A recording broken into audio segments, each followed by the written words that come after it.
Hi everyone, welcome to Aruna Aari Designers. இப்போ ட்ரெண்டாக இருக்கிற tablet பீடை வச்சு ஒரு பட்ஜெட் ஃப்ரெண்ட்லி டிசைன் பார்க்கலாம் வாங்க. இந்த டிசைனோட ப்ரைஸை வீடியோவில் சொல்லியிருக்கேன், ஸோ ஸ்கிப் பண்ணாமல் வீடியோவை பாருங்கள். ஃபஸ்ட்டு புட்டாஸ்க்கு வந்து பாயிண்ட்ஸ் வச்சுக்கோங்க. ஸ்லீவோட சென்டரில் ஸ்லீவ் ஓப்பன்லேருந்து 2 இன்ச்சுக்கு ஒரு பாயிண்ட் வச்சுக்கோங்க. ஸோ அந்த பாயிண்ட்லேருந்து மேலே வந்து 3 இன்ச்சுக்கு ஒரு புட்டாஸ் வந்து பாயிண்ட் வச்சுக்கோங்க. ஸோ மொத்தமாக இந்த ஸ்லீவோட ஹைட் வந்து எனக்கு 10 இன்ச்சஸ். ஸோ எனக்கு 3 புட்டாஸ் வந்து வந்திருக்கு. ஸோ கீழே மட்டும் 2 இன்ச், மிச்சம் 2 புட்டாஸ்க்கு இடையில இருக்கிற டிஸ்டன்ஸ் வந்து 3 இன்ச். இப்போ ஸ்லீவோட சென்டரில் வேர்ட்டிக்கலாக 3 புட்டாஸ் இருக்குது. ஸோ அந்த 3 புட்டாஸில் 2 புட்டாஸோட சென்டர்லேருந்து 2 இன்ச்சுக்கு வந்து டிஸ்டன்ஸ் விட்டு ஒரு பாயிண்ட் வச்சுக்கோங்க. ஸோ இப்படி தான் வந்து அடுத்த லைனை வந்து நீங்கள் கம்ப்ளீட் பண்ணணும். ஸோ அந்த ஃபஸ்ட்டில் நம்ம சென்டர் லைன் இருக்குல்ல, அதுலேருந்து அடுத்த சைடில் வந்து நம்ம புட்டாஸ் போடுறதுக்கு வந்து 2 இன்ச் கேப். ஸோ புட்டாஸ்க்கு இடையில வந்து 3 இன்ச் கேப் வரணும். இப்போ ஸ்லீவோட சென்டர்லேருந்து அடுத்த லைனோட புட்டாவை வந்து மார்க் பண்ணிட்டோம். ஸோ அங்கேயும் நம்மளுக்கு வந்து 3 பாயிண்ட்ஸ் வந்து வந்திருக்கு. ஸ்லீவோட சென்டரில் புட்டாஸே போட்டிருக்கோம், அதுக்கு பக்கத்தில் வந்து வெர்டிக்கல் லைனாக வந்து 3 டாட் வந்து வந்திருக்கு. ஸோ அந்த 3 டாட் என்னன்னா ஒன்று ஒரு புட்டா நம்ம போட போகிறோம். ஸோ அந்த புட்டாஸ்க்கு இடையில வந்து 3 இன்ச் கேப், அதோட சென்டரை வந்து பாயிண்ட் பண்ணிக்கோங்க. ஸோ அந்த சென்டர் பாயிண்ட்லேருந்து 2 இன்ச் வந்து டிஸ்டன்ஸ் வந்து எடுத்துக்கோங்க.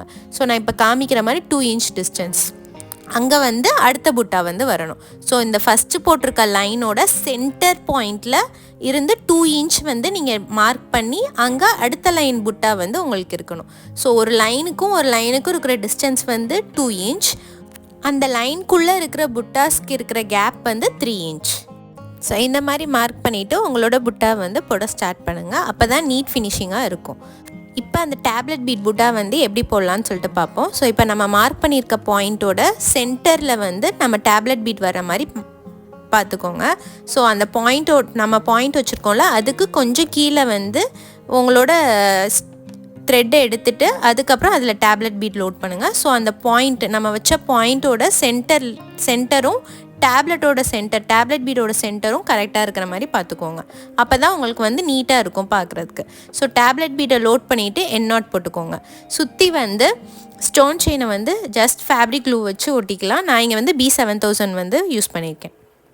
ஒன்ஸ் ட்ரை ஆனதுக்கப்புறமா B7000ன்றனால சீக்கிரமாகவே ட்ரை ஆயிரும். ட்ரை ஆனதுக்கப்புறமா ஒன் சைட் ஆஃப் டேப்லெட் பீடில் வந்து ட்ராப் பீடை வந்து ஃபஸ்ட்டு வி ஷேப்பில் வந்து லோட் பண்ணிவிட்டு அதுக்கப்புறமா அந்த வி ஷேப்புக்கு நம்ம லோட் பண்ணியிருக்க ட்ராப் பீடுக்கு சென்டரில் ஒரு ட்ராப் பீடை மட்டும் லோட் பண்ணியிருக்கேன். லோட் பண்ணிட்டு எண்ணாட் போட்டு ஃபினிஷ் பண்ணிட்டேன். ஸோ சிமிலராக டேப்லெட் பீடோட மேலே இன்னொரு சைடில் அப்புறம் கீழே இந்த மாதிரி 4 சைடும் டேப்லெட் பீடோட 4 சைடும் ட்ராப் பீடை இதே மாதிரி வி ஷேப்பில் போட்டுட்டு சென்டரில் ஒரு ட்ராப் பீடும் போட்டு ஃபினிஷ் பண்ணுறோம். Only 3 materials, tablet bead, stone chain, drop bead வச்சு ஒரு புட்டா. அந்த புட்டாவை வந்து ஃபுல்லாக வந்து அங்கங்கே போட்டு ஒரு ஹெவி ஒர்க்கே பண்ணி முடிச்சாச்சு. ஸோ இதோட காஸ்ட் வந்து 950 ருபீஸ். உங்கள் கஸ்டமர் இதே மாதிரி 1000 ருபீஸ் கீழே பட் ஹெவியாக இருக்கணும் ஹேண்ட் பார்க்குறதுக்கு அப்படின்னு சொன்னாங்கன்னா இந்த டிசைனை ப்ரிஃபர் பண்ணுங்கள். மார்க்கிங் தான் இதில் ரொம்ப முக்கியம். ஸோ கரெக்டாக மார்க் பண்ணி பர்ஃபெக்டாக வந்து ஃபினிஷ் பண்ணுங்கள். பிகினர்ஸ்க்கு யூஸ்ஃபுல்லான நாலேஜ் சீரீஸ் வந்து நம்ம இன்ஸ்டாகிராம் பேஜில் அப்லோட் பண்ணிகிட்ருக்கோம் டெய்லி பேசிஸில். இன்ஸ்டாகிராம் லிங்க்கை ஃபஸ்ட்டு கமெண்ட்டில் கொடுக்குறேன். ஃபாலோ பண்ணாதவங்க ஃபாலோ பண்ணிக்கோங்க, யூஸ் பண்ணிக்கோங்க. இந்த டிசைன் உங்களுக்கு பிடிச்சிருந்தா ஸ்க்ரீனில் தெரியிற வாட்ஸ்அப் நம்பருக்கு டெக்ஸ்ட் பண்ணி உங்களோட ஆர்டரை புக் பண்ணிக்கோங்க.